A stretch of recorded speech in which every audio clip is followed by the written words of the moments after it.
আমি 2017 থেকে T-shirt design করা শিখছি এবং 2018 থেকে আমি মার্কেট প্লেসে কাজ করছি। এ পর্যন্ত আমি প্রায় 20,000-এর উপরে আপনার কাস্টম টি-শার্ট ডিজাইন করেছি এবং অল ওভার প্রায় 300টা কোম্পানির জন্য আমি কাজ করেছি। আমাদের ম্যাক্সিমাম প্রোডাক্টের কাজ হয় অ্যামাজনের জন্য।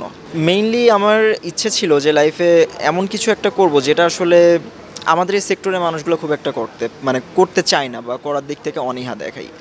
আমাদের সমাজে বর্তমান আপনার যে কেউ যদি একটু ডিসেবিলিটির সাথে জন্মগ্রহণ করে তাহলে প্রথমেই কিন্তু তার দিকটা আপনার মানুষ নেগেটিভিটির সাথেই দেখে, যেমন এই বড় হয়ে কি করবে, করার মতো সেরকম কিছু নাই।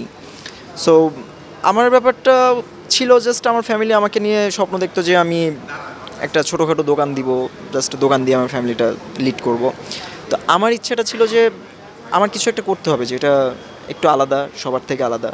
সো সেই স্বপ্নটা দেখা থেকেই আমি একটা সময় চিন্তা করি যে আমি দেশের বাইরে ঘুরতে যাব।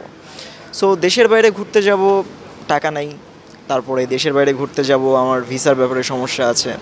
তো তখন আমার মনে হয় আচ্ছা আমি তো যদি দেশের বাইরে না যেতে পারি, আমার কাজগুলোকে তো আমি দেশের বাইরে পাঠাতে পারি।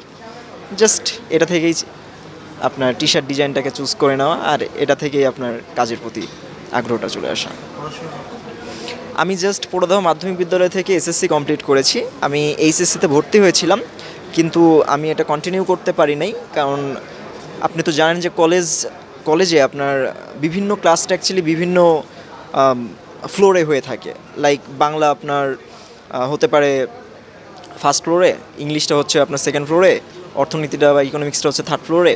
সো আমার বাসাটা অ্যাকচুয়ালি গ্রামের সাইডে, এটা হচ্ছে কুষ্টিয়া জেলার মিরপুর উপজেলার পোড়াদহ ইউনিয়নে আমার বাসা। সো ওই জায়গাতে আমাদের ডিজেবল অ্যাক্সেস করতে পারে এরকম কলেজটা অ্যাকচুয়ালি না। সো সেই জায়গাটা থেকে আমার পক্ষে আসলে একবার একতলাতে ক্লাস করা, 2 তলাতে বা 3 তলাতে ক্লাস করা আমার পক্ষে পসিবল ছিল না। সো এই কারণে আমার এসএসসির পরে আমার পড়াশোনাটা শেষ করে দেওয়া লাগে।